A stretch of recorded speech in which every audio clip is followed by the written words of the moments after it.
문제가 왔을 때 가장 중요한 것은 문제의 원인을 빨리 찾는 겁니다. 그죠? 우리가 병원에 가서 명의라고 할 때 그 명의의 가장 특징 중에 하나는 환자의 병명을 빨리 정확하게 짚어내는 거죠. 그렇지 않으면 굉장히 오랫동안 고생을 하게 되고 또 잘못된 치료를 하게 되면 더 큰 문제가 오겠죠. 인생 문제도 마찬가지입니다. 우리가 겪는 여러 가지 인생 문제를 볼 때 그 문제의 원인을 빨리 보는 것이 중요해요. 성경은 이렇게 말합니다. 모든 사람은 세 가지의 근원적인 문제에 걸려 있다라고 하는 것. 첫째가 뭐냐면 창세기 3장에 나와 있는 내용입니다. 네가 하나님같이 될 것이다. 그 얘기는 다른 말로 말하면 하나님 없이 얼마든지 인생은 살 수 있어 라는 말이라는 거죠. 그러니까 하나님 없이 산다는 말이 굉장히 유혹적인 말 중에 하나입니다. 그러나 이것이 근본적으로는 인생 문제의 모든 것들을 일으켜내는 배경이 되고 있다라고 성경은 말하고 있어요.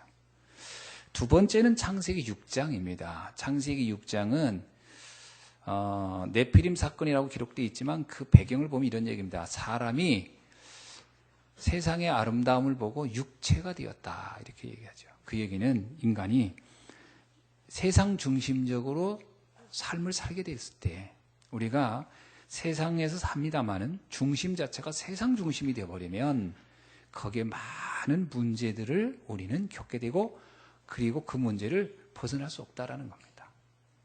세 번째는 창세기 11장에 나와 있습니다. 그거는 바벨탑 이야기라고 기록되어 있는데 그 내용을 들어보면 이런 얘기거든요. 우리가 우리의 이름을 내고 이렇게 나와요. 우리가 우리의 이름을 내려고 하다 보니 바벨탑. 이것은 뭐냐면 성공과 야망입니다. 인간이 성공과 야망 누구나 가지고 있지만 그것이 인생의 목적이 되었을 경우에 오는 문제입니다. 우리는 성공을 해야지만 성공이 우리의 목표는 아니죠. 성공이 목표이면은 물론 과정도 뭐 만만치 않지만 그 목표를 이루었을 때 오는 허망함, 허전함은 굉장히 심각합니다. 그래서 성공 너머를 보고 하는 거거든요. 자, 그래서 우리 이름을 내자라고 하는 야망 중심으로 가다 보면은 여기에서 우리의 인생은 굉장히 방황하게 되고 무너지게 된다. 우리가 겪고 있는 많은 문제의 그 표면적인 거 봐가지고는 못 발견하지만 그 문제를 깊이 들어가 보면 창세기 3장, 6장, 11장이 그 원인을 제공하고 있다고 성경은 말하고 있거든요. 자, 그래서 문제의 본질을 빨리 파악해야 되겠습니다. 예를 들어서 이스라엘 백성이 애굽에 340년간 노예가 됐어요. 자, 노예가 된 상태를 어떻게 해결해야 되느냐? 뭐 사람들은 여러 가지 방법을 생각할 수 있겠죠. 그 중에 모세도 나름 생각했어요. 이 문제를 어떻게 해결할까? 또 이 문제는 왜 왔지? 생각했어요. 사람들은 아마 이렇게 생각했습니까? 요셉 때문에 애굽에 들어갔죠. 근데 그때 애굽에 들어갈 때 그들이 노예로 팔려간 게 아니고 처음에 노예로 요셉은 노예로 팔려갔지만 그의 가족들이 갈 때는 이미 요셉이 총리가 된 상태로 그래서 갔기 때문에 초기에 그들의 삶은 굉장히 윤택했어요. 근데 어느 날 갑자기 이들에게 재앙이 온 겁니다. 우리가 살다 보면 어느 날 예상치 않게 문제가 들이닥칠 때가 있거든요. 그때 사람들은 이렇게 생각했을 겁니다. 요셉 같은 인물이 없어 그런가 보다. 요셉 같은 지도자가 있으면 우리가 이렇게 살지 않을 거야 라고 생각할 수 있겠죠. 사실은 모세가 성장기에 있을 때 모세가 한 40세쯤 됐을 때 요셉만큼 영향을 가진 사람이 모세였어요. 모세는 애굽 왕궁에서 살았고 그는 왕자의 대우를 받고 있었으니까요. 그때 모세는 자기가 보통 사람들이 생각하는 방법대로 그 문제를 해결하려고 시도를 해봅니다. 그러나 그 시도는 실패로 끝나고 말아요. 그리고 모세는 낙심해서 미디안 광야에서 떠돌이가 되죠. 문제를 잘못 본 겁니다. 그리고 문제를 잘못 봤기 때문에 해결 방법도 잘못 본 거예요. 우리가 어떤 문제가 오면 이것을 보통적으로 이거 사람이 어떻게 해결해야 돼? 뭐 실력을 키워서 능력을 가지고 해결해야 돼. 이렇게 접근하기가 쉽다는 거죠. 모세도 그렇게 생각했던 겁니다. 그런데 그게 좌절이 되니까 80년간 모세는 사실은 방황한 거예요. 답을 못 찾은 거예요. 야, 우리 민족 도대체 이건 어떻게 해결되냐. 모세가 답을 못 찾으니까 그냥 떠돌이가 된 거예요. 그러던 어느 날 호렙산에서 그는 생각지 않는 답을 발견하게 됩니다. 너무 충격적이었어요. 어려서 자기 어머니가 얘기했던 그 말씀이 그 전까지는 그게 무슨 말인지 전혀 이해되지 않았고 그게 뭐가 중요한가 했는데 호렙산에서 하나님을 만나는 순간 모세의 모든 생각이 바뀌어버렸어요. 문제가 왜 왔는지를 알았어요. 그리고 이 문제를 해결한 방법은 다른 게 아니구나. 피 언약을 가지고 가면 되는구나. 이거는 아무도 생각 못하는 방법이었고 모세 자신도 사실 그렇게 생각 못했던 거죠. 모세가 그때 깨달은 거예요. 이게 사람이요. 시도를 해본 사람은 아마 어떤 면에서는 쉽게 알지도 몰라요. 모세는 시도해봤죠. 인간의 방법을 시도해봤기 때문에 그게 안 된다는 걸 알았고 불가능하다고 알았기 때문에 어쩌면 하나님의 말씀을 들을 때 그게 쉽게 그럴 수 있겠다라고 동의가 됐을지도 모르겠어요. 모세는 피 언약이라는 말에 눈이 번쩍 뜨였어요. 그래, 저 방법밖에 없겠다. 그래서 430년의 노예가 해결됐어요. 자, 이 얘기는 뭡니까? 아니, 이 얘기하고 나하고 뭔 상관이 있단 말이냐? 여러분, 내 인생이 그렇게 해결되지 않는 문제. 사람들 그걸 해결하려고 이 방법, 저 방법 다 쓰거든요. 그 방법이 나쁘다가 아니라 안 맞는다는 게 문제입니다. 안 맞아요. 그래서 해결이 안 되는 거거든요. 그 문제에 정확한 답이 들어가야 돼요. 우리의 인생 문제의 원인을 잘 봐야 돼요. 내가 그동안 이 문제가 이루어진 게 왜 이렇지?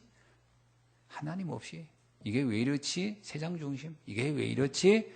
내가 성공과 야망을 향해 달렸기 때문에. 아니, 그걸 향해 달려가지 않았더라도 내 중심에 크게 가득 차 있었기 때문에 그런 게 아닐까? 빨리 찾아봐야 돼요. 그렇다면 이제 이것을 해결할 방법이 뭐밖에 없다? 피 언약의 비밀밖에 없다라는 거죠. 성경은 우리에게요, 수천 년 전의 이야기를 그냥 전설처럼 알려주는 게 아니고 그게 지금도 우리에겐 동일한 답이라는 겁니다. 역사를 여러분 보세요. 인간의 삶은 달라진 게 거의 없어요. 약간의 문화가 달라졌을 뿐이지 인간이 본질적으로 가지고 있는 생각이나 패턴은 거의 똑같습니다. 그래서 인간의 근본적 문제는 한 번도 바뀌어 본 적이 없어요. 똑같습니다. 그 해답도 똑같아요. 어떤 사람이 그러더라. 인간이 얼마나 똑똑해졌냐고. 똑똑해지지 않았습니다. 그냥 그대로예요. 여러분 생각해 보세요. 옛날 사람은 바보 같았을 것 같습니까? 아니에요. 옛날에 그 불가사의한 거 만든 거 가보세요. 인간의 힘으로 저게 가능해. 피라미드를 봐도요. 지금의 현대과학으로도 그렇게 세우기가 어렵다고 하는데 그걸 했어요, 인간들은. 만리장성 세웠습니다. 여러분, 인간이 그때는 안 똑똑했을 것 같다고요? 아니요. 굉장히 똑똑했어요. 피타고라스, 여러분 지금 피타고라스 정리가 우리가 만든 게 아니고 수백 년 전에 만든 걸 우리가 계속 반복해서 연습하고 있는 거예요. 그죠? 전 삼국지 읽으면서 깜짝 놀랐어요.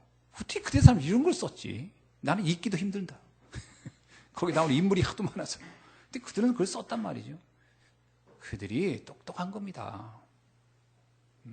인간은 달라진 게 별로 없어요. 비슷한 겁니다. 근데 문제도 비슷한 거예요. 본질적으로 같다라고 하는 거죠.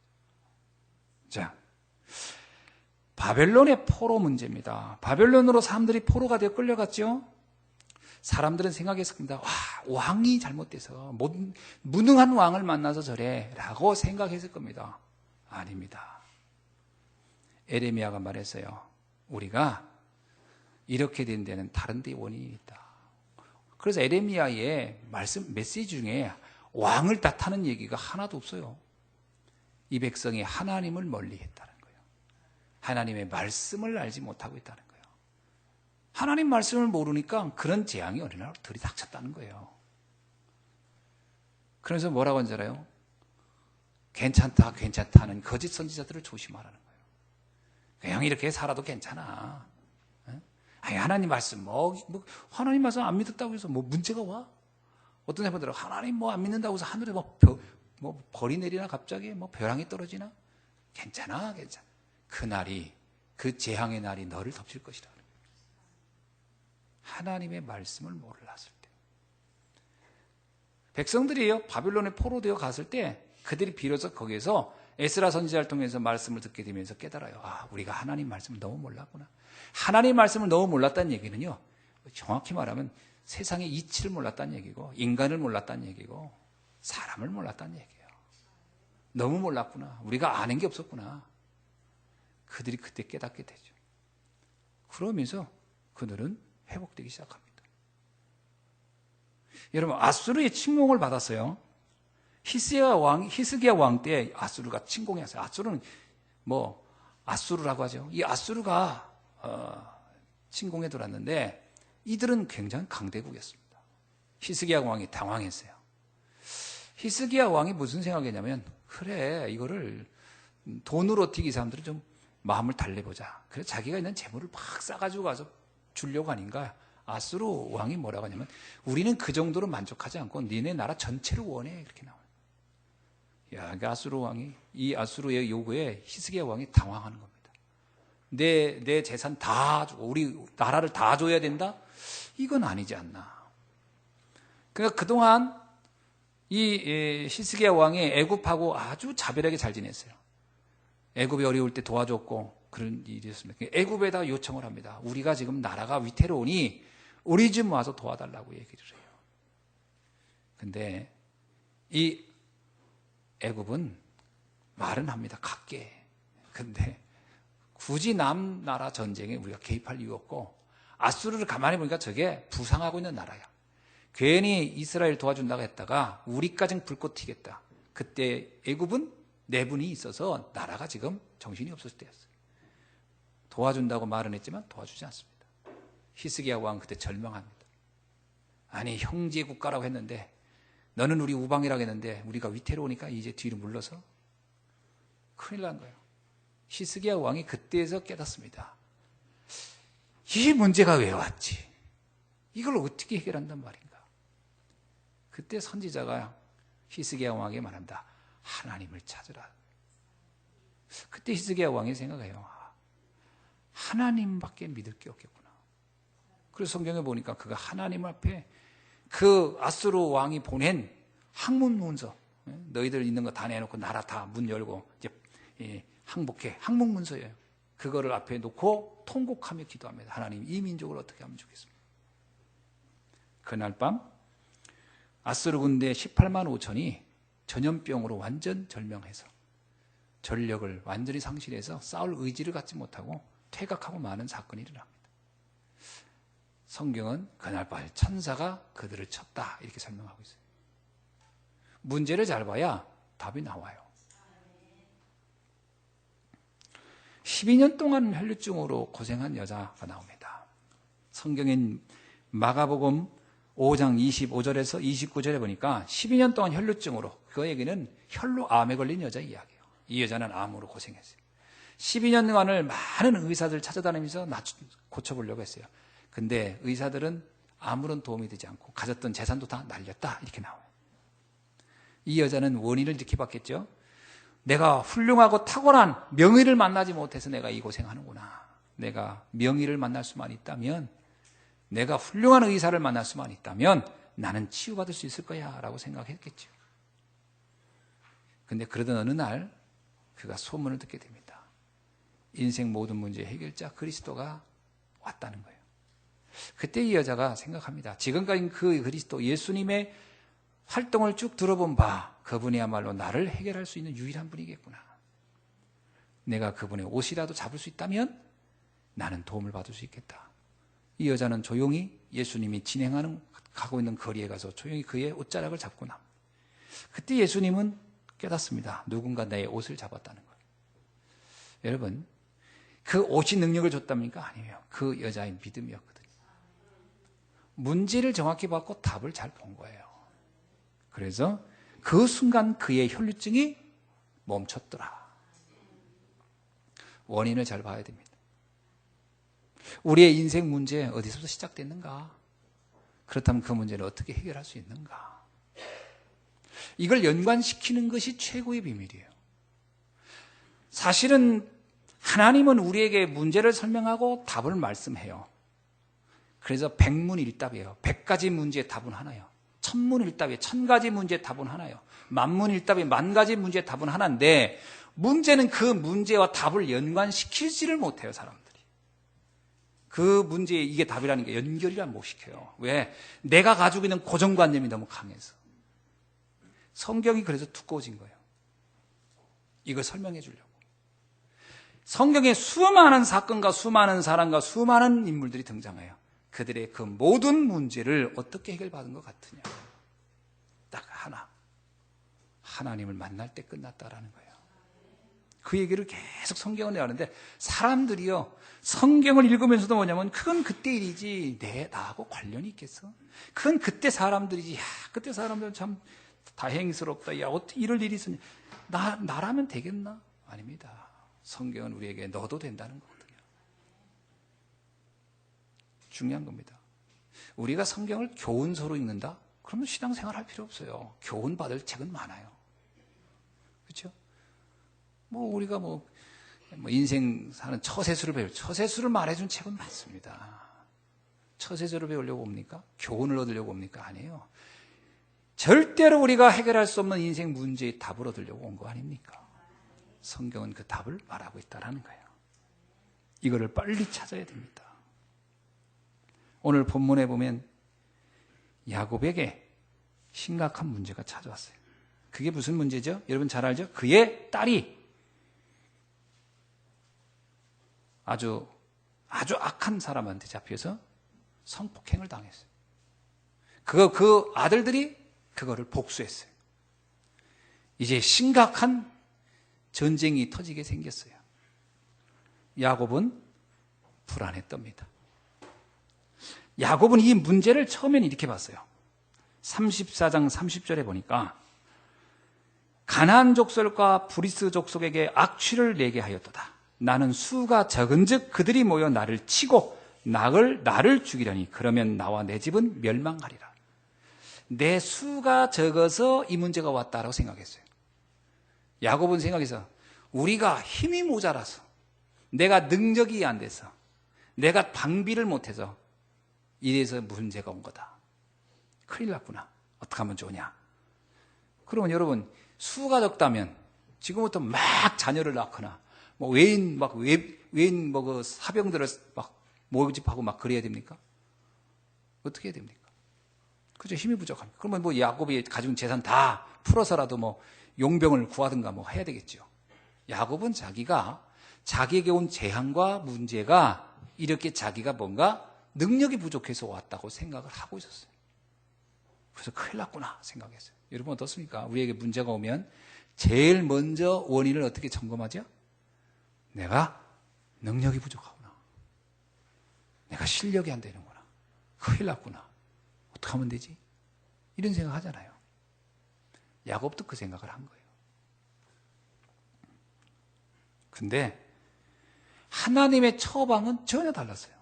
그래 야곱아, 네가 힘이 부족하구나. 네가 사람이 부족하구나. 싸울 사람이 없구나. 군사를 네가 그동안 준비 못했구나. 좀 미리미리 대비 좀 하지. 지금부터 빨리 준비해라. 이렇게 말하지 않았어요. 뭐라고 하나님이 야곱에게 말하면 야곱아, 베델로 가라. 그리고 가서 제단을 쌓아라. 그것이 해답이다. 여러분, 자 제가 야곱의 문제와 그 처방입니다.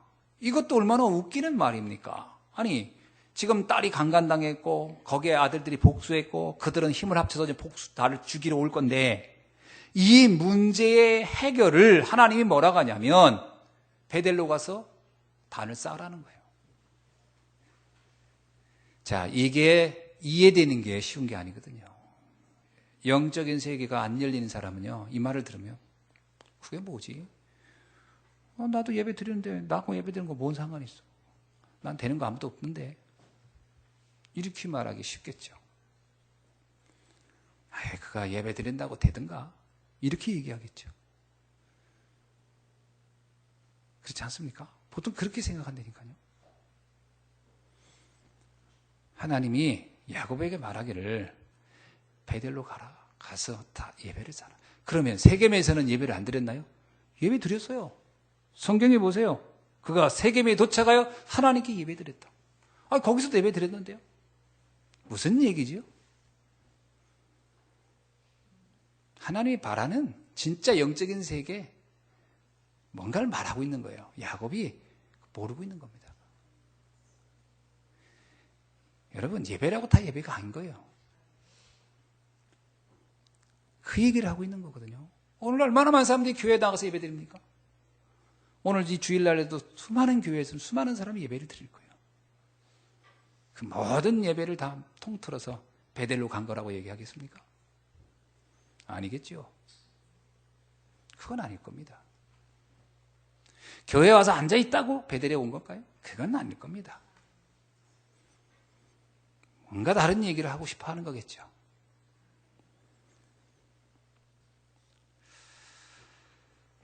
성경은 일단 인생 문제의 가장 빠른 해결 대답을 이렇게 말합니다. 시편 121편 1절에서 8절인데요. 내가 산을 향하여 눈을 들리라. 나의 도움이 어디서 올꼬? 그렇습니다. 사람들은 문제가 오거나 답답한 일이 생기면 내가 어디서 도움을 청할까? 어디서 도움을 받을 수 있을까? 이런 얘기를 하겠죠. 그 얘기를 하는 겁니다. 다윗이. 내가 눈을 들어 산을 보리라. 사람이 답답하면 먼 산 보잖아요. 아이고야, 이 일은 어떠냐? 어떻게 하면 좋으냐? 이런 이제 먼 산을 보겠죠. 네가 눈을 들어 산을 보라. 자, 도움이 어디서 올 것 같으냐? 방백들한테? 사람들한테? 세상에 수많은 그 뭔가 친척들한테? 인물들한테 올 것 같으냐? 아니라는 거예요. 너의 도움은 뭐라고요? 천지를 지으신 여호와께로 올 것이다. 진짜 하나님이 나를 돌봐주신다면, 하나님과 내가 정말 중요한 뭔가 만남이 이루어진다면 문제는 문제되지 않는 것이겠죠. 그래서 창세기 35장 1절에서 하나님은 야곱에게 만약에 그 문제를 세상의 방법대로 해결할 것 같으면 어떻게 되겠을까요? 자, 세상의 방법대로 군사를 이끌고 하면 어떤 일이 날까요? 내가 볼 때는 수많은 죽음과 또 많은 희생과 이런 것들이 엄청나게 일어나겠죠. 하나님은 야곱에게 말하기를 베델로 가서 예배를 드리라. 이렇게 드립니다. 베델로 올라가라는 말은, 베델이란 뜻은 하나님의 집이란 뜻이죠. 네, 베델, 이 말은 하나님의 집이란 뜻입니다. 그럼 하나님의 집에 사는 최고의 일이 뭐죠? 당연히 예배입니다. 그래서 하나님은 야곱에게 예배를 회복하라, 예배의 축복을 회복하라고 말하고 있는 거거든요. 그렇다면 우리는 예배가 어떤 건지 집중하고 생각할 필요가 있겠죠. 예배를 뭐라고 얘기합니까? 요한복음 5장 23절에 보면 예수님이 사마리아 수가성에서 한 여자와 만나서 얘기 나누는 게 장면이 나와요. 그 여자는 결혼을 5번이나 했는데 5번 다 실패한 여자예요. 이게 인생이었어요. 그도 나름대로 행복을, 여자가 우린 옛날부터 그런 얘기 있잖아요. 여자는 행복을 얻으려면 남자 잘 만나야 된다. 이 여자는 나름대로 정말 괜찮은 남자 만나서 내 인생을 좀 바꿔볼까 해서 결혼을 했는데 아닌 거예요. 무능해. 그 다음 남자 만났어. 유능한 같아. 바람을 피워. 또 만났어. 여러 가지 이제 하자가 있겠지. 5번의 결혼을 다 했는데 5번의 남자가 다 만족스럽지 않고 자기는 행복하지가 않은 거예요. 자, 그 여자의 만남입니다. 예수님과 수가성에서 만난 여자예요.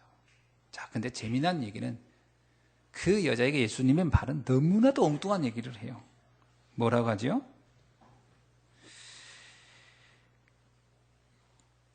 여자가 말하기를, 예수님이 한 겁니다. 네 남편을 불러와라 그랬더니 그 여자가 하는 얘기가 나는 남편이 없습니다. 그러니까 5남자 다 이 여자는 남편하고 여기지 않았어. 그러니까 예수님이 네 말이 옳다. 너에겐 5번의 결혼이 있었지만 5번 다 너의 남편이라 할 수 없을 것이다. 왜? 너는 한 번도 그 남자로 만족한 적이 없으니까. 자, 그 얘기를 하니까 여자가 깜짝 놀라. 내가 결혼 5번 한 걸 어떻게 아십니까? 나는 처음부터 알고 있었다. 그렇게 여자가 깜짝 놀라서 역시 선지자시군요. 이렇게 얘기를 합니다. 역시. 그죠? 예수님이 모르겠습니까?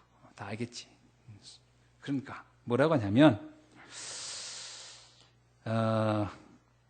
그 여자가 대뜸 이런 질문을 해요. 제가 예배를 어떻게 드리면 되겠습니까? 그 여자가 굉장히 영적인 여자인 것은 분명합니다. 제가 예배를 어떻게 드려야 되겠습니까? 뭔가 원인을 찾았던 거죠. 그래서 예수님이 이런 얘기를 합니다. 지금까지 예배, 그건 예배 아니었다. 너가 드린 예배, 그 예배 아니었다. 이제 비로소 예배가 시작될 것이다. 굉장히 충격적인 얘기. 이 여자는 유대인이기 때문에 지금까지 예배를 드렸던 거예요. 근데 지금까지 예배, 너 예배 아니다. 그래서 네 인생이 해답이 안 나온 거다. 지금부터 제대로 예배를 드려라. 그렇게 얘기를 하는 거예요. 그러면서 뭐라고 하냐면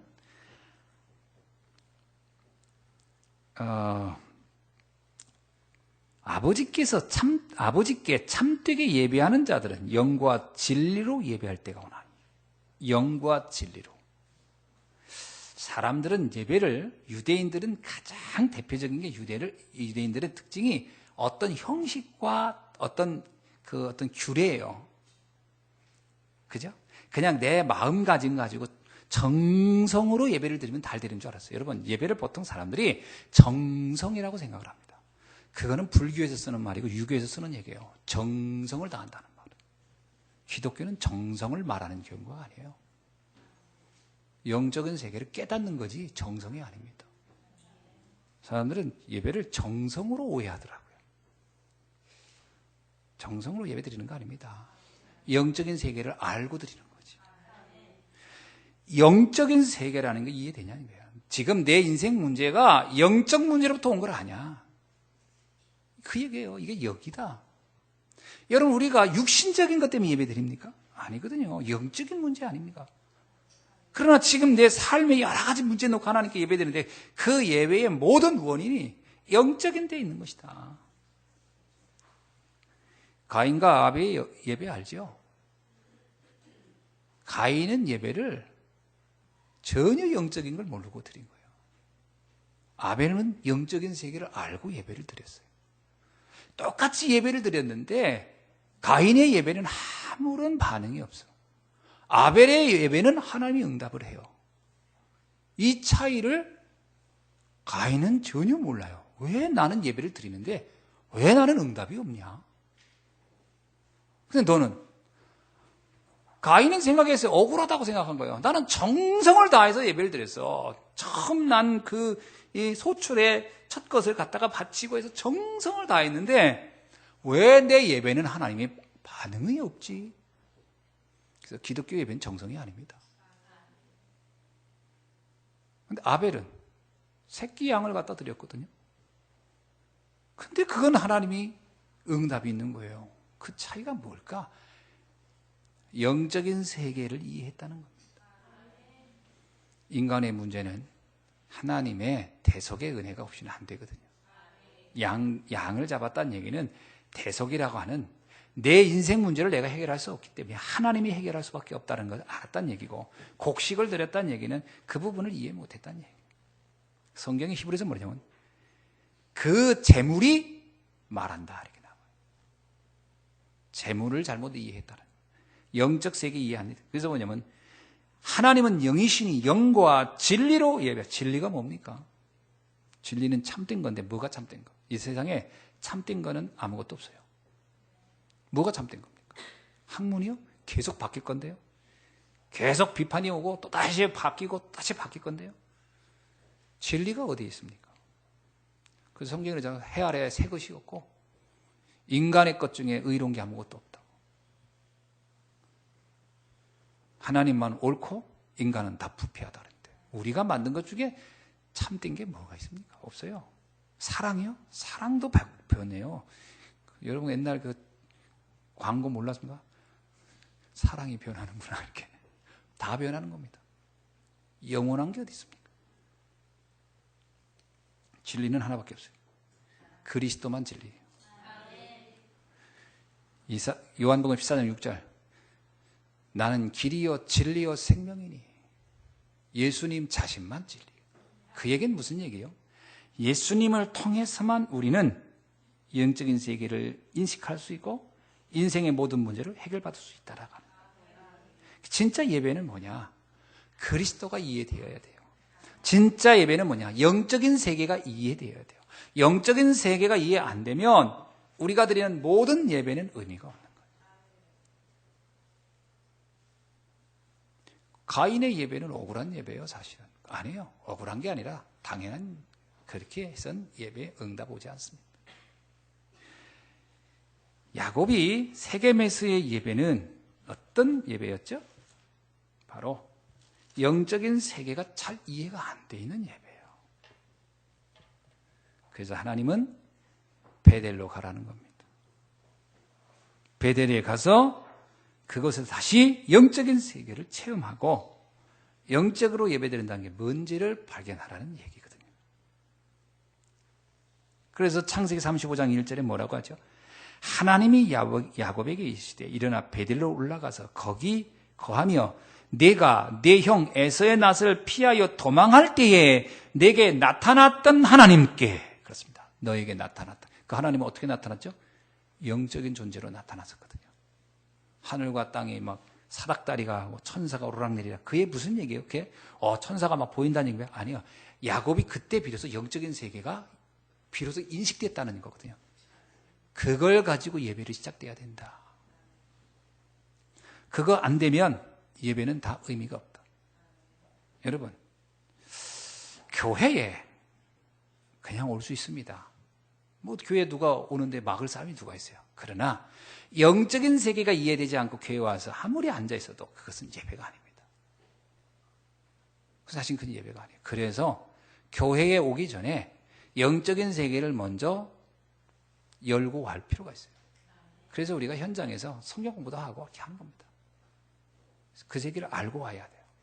그래야 예배를 드리면서 예배의 말씀이 확 알아듣는 거. 우리가 아이들을, 내가 제일 걱정하는 게 뭐냐면 부모님이 교회에 다니니까 자녀들이 그냥 따라 교회에 나와요. 근데 그 아이들이 영적인 세계를 알고 와 앉아 있을까? 고민이 많이 돼요. 그러니까 아이들을 교회를 무조건 끌고 와서 앉혀놔 봐야 속으로 이런 겁니다. 아이고, 내가 어른 되면 교회 나오지 말아야지. 왜? 영적인 세계가 이해 안 되는데 미치겠는 거예요. 한 시간 와서 앉아있는 게 얼마나 그 곤욕인데요. 교회 나오기 싫은 거예요. 그 영적인 세계를 열어줘야 돼요. 그래서 세례를, 유아 세례를 하는 겁니다. 유아 세례는 누구 보고 하는 걸까요? 유아 세례는 유아의 믿음 보고 하는 게 절대 아닙니다. 오해하지 마세요. 유아 세례는 그 부모의 믿음 보고 하는 겁니다. 왜요? 그 부모에게 뭐를 부탁하는 거죠? 당신이 이 아이를 양육할 때 영적인 세계를 열어주라고. 그래서 이 아이가 영적인 세계를 알 수 있도록 해주라고 해서 유아 세례를 주는 거예요. 그래서 유아 세례는 그 부모하고 신앙의 고백을 하고 부모하고 서약을 하잖아요. 아이가 서약합니까? 아니에요. 영적인 세계 이해 안 되면 교회에 앉아있는 게 고역이에요. 그래서 사실은 부모님들은 가정에서 미션홈을 해야 되는 거예요. 아이들에게. 아이들 막 윽박지르고 뭐 주일날 되면 뭐 월요일부터 토요일까지 하나도 영적이지 않았다가 주일날 되면 그냥 뭐 내가 가니까 너도 따라와. 안 와? 확 협박하고. 용돈 없어. 뭐 말안. 가만 안 놔둬. 이러고 그냥 애들 끌고 온단 말이에요. 그 아이들이 얼마나 힘들겠냐고요. 성경에 나와 있는 그대로 도살장에 끌려가는 양 같도다. 그러고 와서 앉아있으면 걔들 마음속에 이런 생각이 딱 나는 거야. 난 교회 다니지 말아야지. 저는 그저 세상에 있는 미션홈 학교 있잖아요. 미션스쿨. 지금 있는 미션스쿨 다 문 닫고 다시 시작해야 돼요. 영적인 거 하나도 알려주지 않고 학점 때문에 다 앉혀놓는단 말이에요. 학교에서.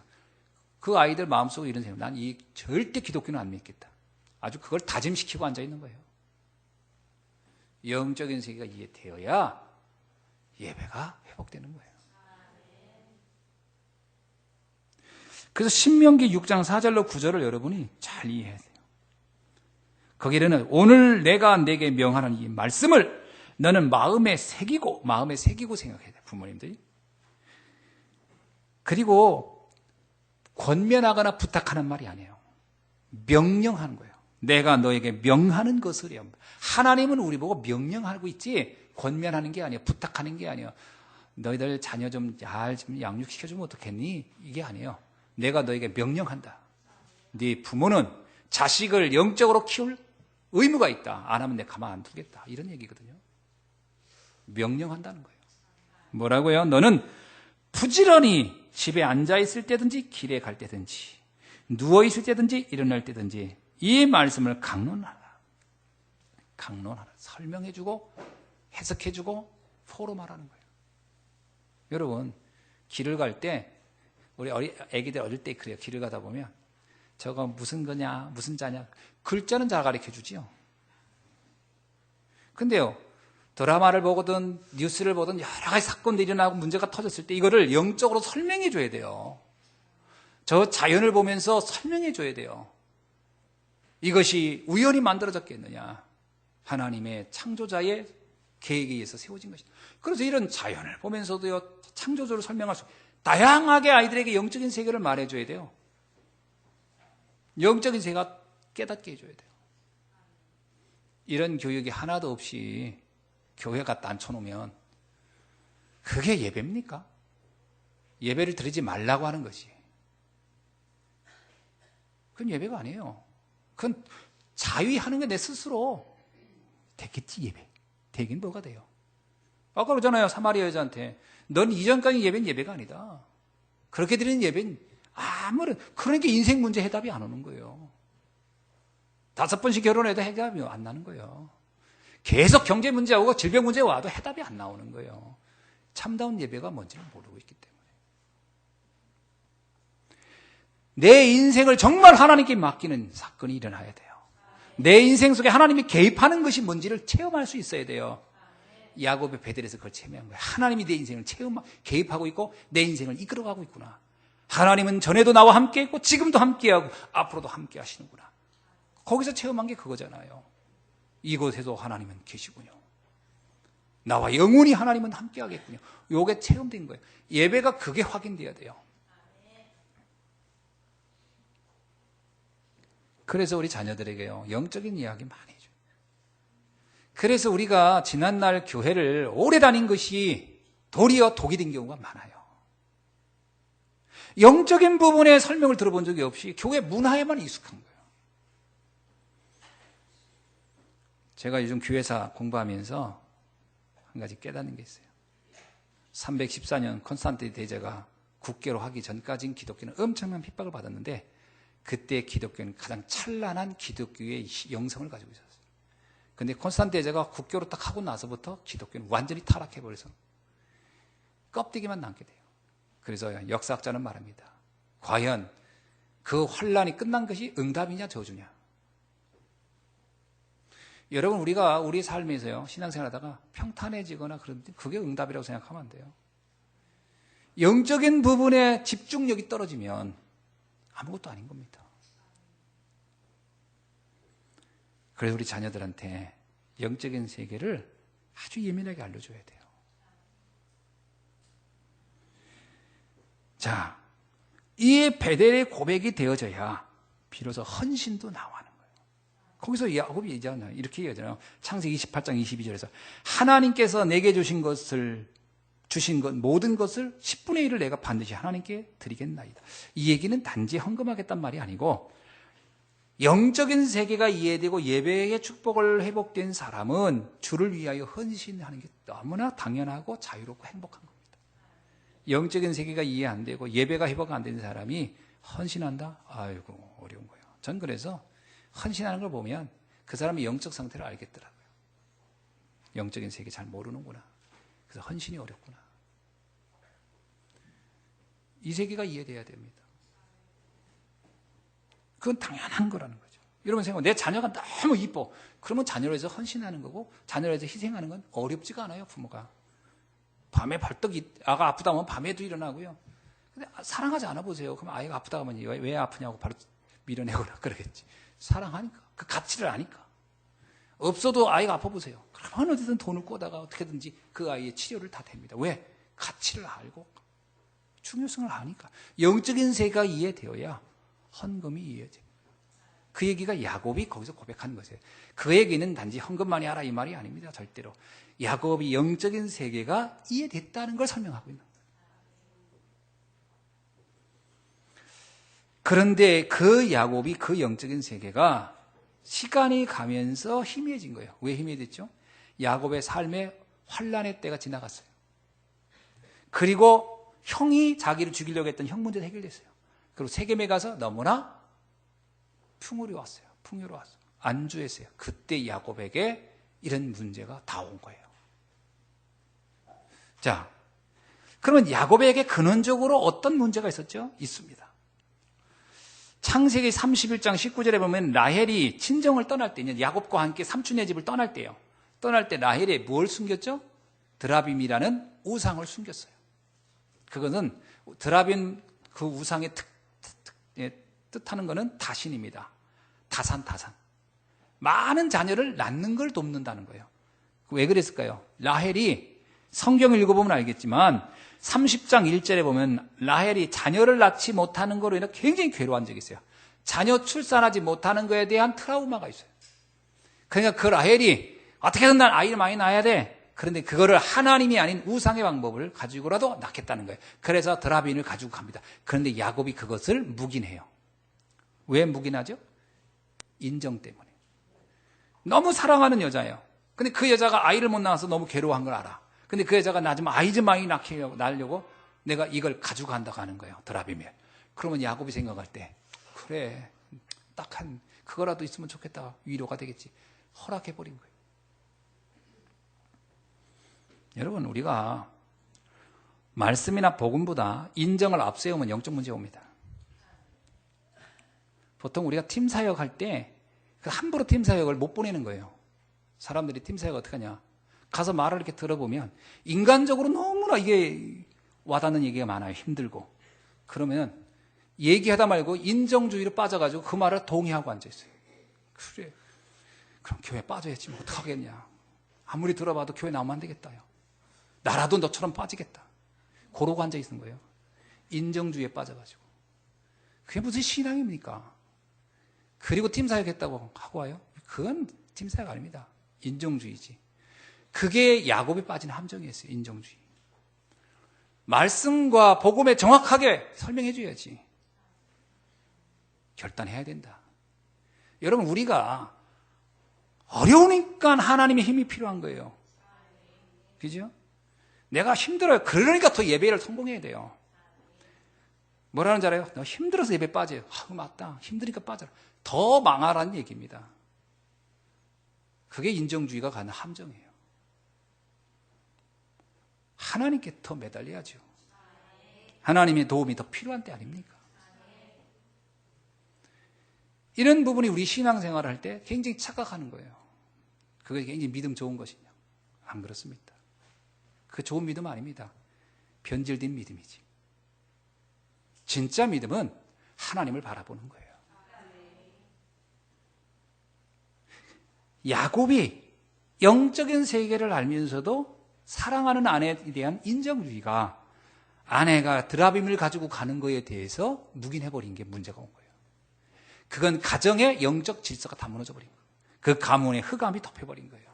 그러니까 그의 집안에 디나 같은 딸이 그런 심각한 문제에 봉착하게 된 겁니다. 특별히 디나는 또 어떻게 됩니까? 세겜 땅에 와서 디나는 세겜의 여자들을 보고 너무 부러워한 거예요. 영적인 가치를 알려주지 않은 부모의 탓이에요. 이 디나는 그 여자들의 아름다움에 완전히 도취되고, 그래서 뭐라고 하냐면 나도 저렇게 되면 좋겠다. 우리가 세상 문화 보고 부러워하면 안 된다고 그러잖아요. 그럼 타락한다고요. 세상 보고 부러워하면 타락해요. 디나는 세상을 보고 부러워해버렸어요. 그래서 그는 타락했고 결국 그런 위기의 상황에 들어가 버린 겁니다. 결국 이것이 이 가정에 재앙을 불러오는 원인이었음을 알았던 거예요. 누가요? 야곱이 깨달았어요. 더욱 놀라운 것은 하나님이 야곱에 보고 베델로 가라 이 말했어요. 하나님이 야곱에게 니네 집에 있는 우상 다 때려 부셔라 이 말한 게 아니에요. 야곱에게 뭐라고 하냐면 야곱아 너는 지금 당장 베델로 가서 예배를 드려라. 이렇게 얘기했더니 야곱이 그때서 깨달았어요. 이게 영적인 부분이 뭔지를 알았어요. 그리고 나서 야곱이 바로 결단하기를 뭐냐면 사람들에게, 자기 집안 사람들과 자기와 함께한 모든 사람에게 2절입니다. 너희 중에는 이방 신상을 버리고 자신을 정결하게 하고 너희의 의복을 바꾸어 입어라. 야곱이 그때서 눈이 번쩍 뜨였어요. 가만히 보니까 내가 그동안 영적으로 눈이 닫혀져 있었구나. 우상이 자기 집안까지 다 침투해 들어온 거예요. 사실은 우리는 언약의 백성이라고 말은 했는데 언약의 백성다운 삶이라고 여겼는데 아니야. 그 집안에 우상이 다 들어와 있었어요. 싹 변질돼 버렸어요. 사람들의 의복, 이게 뭐예요? 문화까지도, 모든 문화까지도 불신자들을 동경하고 불신자와 함께하는 시간으로 이 야곱의 집안이 다 바뀌어버린 거예요.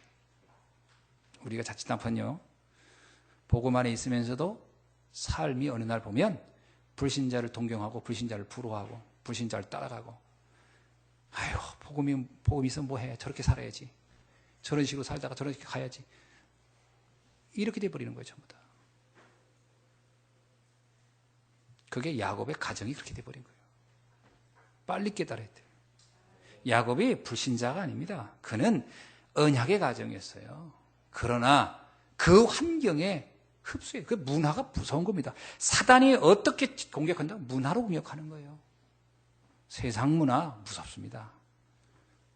동경의 대상이 되고 부러움의 대상이 되고, 거기에 완전히 무너져버린 게 야곱의 가정이에요. 야곱이 베델로 가라는 말 듣고 번뜩 깨달은 거예요. 그래, 내가 큰일 났구나. 그래서 하나님은 야곱의 영적인 상태를 어느 정도 아셨겠죠. 이 정도만 얘기도 알아듣겠지. 야곱이 바로 알아듣고. 감사한 겁니다. 이것만 해도. 여러분, 오늘 메시지 듣고 빨리 여러분 깨닫기를 주의 이름으로 축원합니다. 깨닫기만 해도 돼요. 내가 영적인 세계에 너무 관심이 없었지 않나? 내 문제에 대해서 영적으로 한 번도 이걸 연결해서 생각해 본 적이 없지 않나? 그렇다면 이거 빨리 정신 딱 차려야 돼요. 그냥 대충 뭐 이래도 되겠지. 야곱이요, 세겜에서 그렇게 산 겁니다. 뭐 이런다고 어때? 저런들 어때? 뭐 이렇게 하면 가는 거지. 이것도 신앙생활 아니요? 맞습니다. 거기서도 예배 드렸고 그거 다 했어요. 그러나 그건 틀린 신앙이었어요. 인생 문제 해결되지 않던 신앙이었어요. 문제는 계속 오는 신앙이었어요. 그런 신앙을 계속 반복하면 어떻게 되겠습니까? 불신자한테 손가락질 당해요. 이걸 압도할 수 있도록 영적으로 눈이 확 열려야 됩니다. 자, 우리가 모든 인생 문제를 해결하는 최고의 지름길은 예배 회복부터 시작되는 겁니다. 그래서 하나님은 야곱에게 베델로 가라고 한 겁니다. 감사하게도요, 이 야곱은 하나님의 말씀을 듣는 순간 깨달았어요. 오늘 이 예배를 듣는 순간, 오늘 이 예배를 통해 여러분이 영적인 세계가 깨달아지는 은혜가 있길 주의 이름으로 축원합니다. 깨달아지면 돼요. 아, 그래, 그렇구나. 인간은 영적인 존재이기 때문에 그 세계를 빨리 깨달을수록 우리의 삶은 아주 축복으로 갑니다. 두 번째는요, 야곱은 그 말씀을 듣고 즉각 순종했어요. 이게 굉장히 중요합니다. 즉각 깨달았어요. 그래서 그는 집안 사람과 자기와 함께 모든 사람에게 지시한 겁니다. 이방신을 모두 버리고 정결하게 하고 의복을 바꾸라. 이게 굉장히 중요한 일이죠. 자, 그랬더니 더 감사한 것은 그 가족들의 반응입니다. 가족들이 그 말을 듣고 바로 순종했어요. 성경에 기록된 걸 보니까요, 그들 중에 한 사람도 야곱에게 이의를 제기하지 않았어요. 아니 우리 여기까지 예배드렸고 지금까지 이렇게 살았고 뭐가 문제입니까? 그리고 아니 거기 베델로 가라고요? 베델은 뭐 알고 보니까 아무것도 없고 허벌판이고 광야인데, 아니 거기 가서 어떻게 살라고요? 여기 세겜은 먹을 것도 있고 다 풍요로운데 여기서 있어야지. 그거 하나님만 바라보고 어떻게 삽니까? 그렇게 얘기하면서 반대할 수도 있었겠죠. 반대할 수 있을까요? 없을까요? 충분히 할 수 있습니다. 어떻게 하나님만 바라보고 살아요? 사는 게 이것저것 또 하면서 살아야지. 근데 이 야곱이 아니다. 빨리 여기 세겜에 있어 모든 걸 다 정리하고 포기하고 떠나자. 다시 말하면 신앙으로 결단해야 된다 얘기를 한 거예요. 그랬더니 가족들이 모두가 순종했습니다. 자, 어떻게 순종했냐? 4절에 봅시다. 그들이 자기 손에 있는 모든 이방신들과 자기 귀에 있는 귀고리들을 야곱에게 주는지라. 여러분, 신상, 자기 손에 있던 신상이에요. 이게 그냥 늘 들고 다녔다는 얘기인데 늘 가까이 있었다는 얘기잖아요. 그거를 다 버렸어요. 그리고 뭐라겠죠? 귀고리를 야곱에게 줬다. 그건 우리가 귀고리 한 것이 우상숭배란 말이냐. 그게 아니라 그 세겜의 문화에 흡수되어 있었다는 걸 얘기하는 겁니다. 더 놀라운 것은 그것을 야곱에게 줍니다. 영적 지도자의 처거를 따르는 거죠. 그게 순교랍니다. 야곱이 그걸 다 모아서 어떻게 하죠? 세겜 근처 상수리 나무 아래 묻었더라. 그걸 완전히 땅에 묻어버린 거예요. 더 이상 돌아와서 뭔가 기대할 것도 없고 이제 이거 결별인 거예요. 이제 더 이상 영적인 부분에서는 완전히 하나님만 바라보겠다. 오직이 된 겁니다. 아멘. 오직이 되었어요. 오직 여호와를 바라보리라. 그러는 날로부터 어떤 응답이 왔냐? 말씀을 보면 이런 얘기 나옵니다.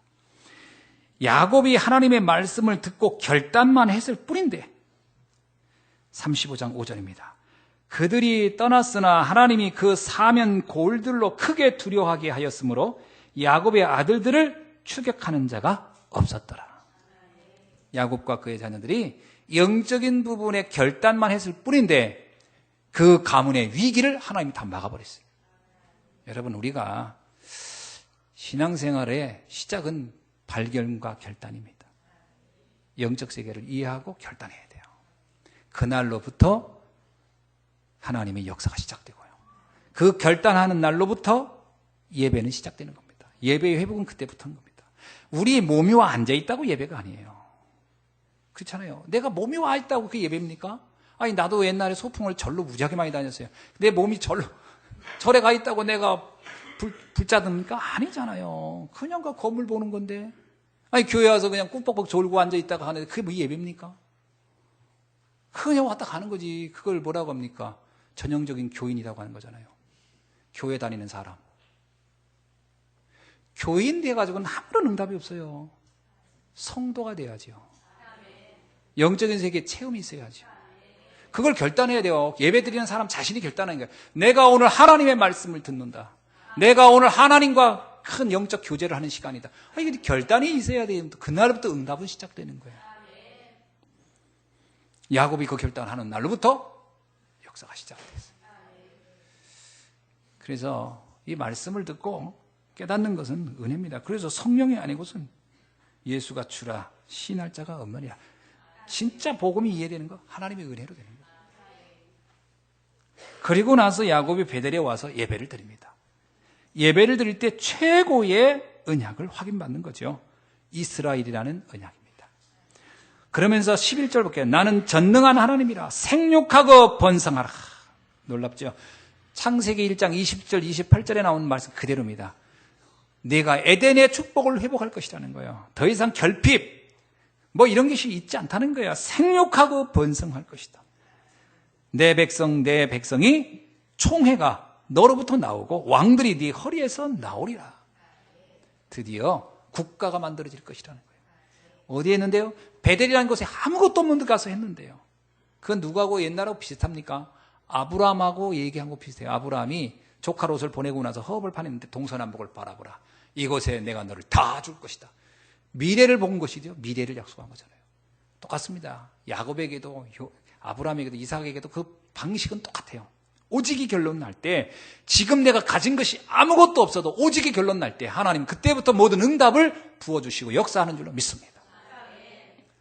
자꾸 오해를 해요. 내가 뭔가 있어야 그거 가지고 하지 않느냐. 그거니 흔히 마중물 이론을 피우는데 마중물 이론은 안 피도 됩니다. 하나님은 무에서 유를 창조하시는 분이에요. 없어도 상관없어요. 아무것도 없어도 하나님은 다시 만드실 수 있습니다. 그분의 능력을 믿으세요. 제 창조의 능력을 믿으세요. 뭔가 내가 조금이라도 거기다 기여해야 된다? 그거는 인본주의예요. 기여할 거 없습니다. 하나님의 능력을 완전히 믿으셔야 돼요. 야곱이 그랬고 아브라함이 그랬습니다. 아브라함 아무것도 없는 데서 동서남북을 바라보았어요. 그러나 그때 오직이 되었기 때문에 아브라함의 인생에 생육하고 번성의 축복이 임했고 야곱에게도 그 응답이 새롭게 시작된 겁니다. 자, 오늘 이 축복이 여러분에게 있어지기를 바라고요. 그러므로 말씀을 마지막으로 정리한다면 우리가 정말로 예배의 축복을 회복하고 예배를 성공한다면 내 인생은 성공할 수밖에 없는 것이죠. 오늘 이 예배를 드린 여러분, 오늘 이 시간 정말로 영적인 세계를 이해하고 그리스도 안에서 내가 정말 하나님이 주신 그 능력이 내게 필요하고 하나님이 함께 한다면 아무것도 내게 문제될 게 없다 할 수 있거든요. 무슨 말이냐? 하나님께서 내게 능력 주신다면 못할 것이 없는 그 비밀을 가지고 예배의 축복 속에 있다면 여러분의 인생은 이제부터 넘쳐나는 축복을 누리게 될 줄로 믿습니다. 이 응답의 주인공이 되기를 주의 이름으로 축원합니다. 기도하겠습니다. 하나님 감사합니다.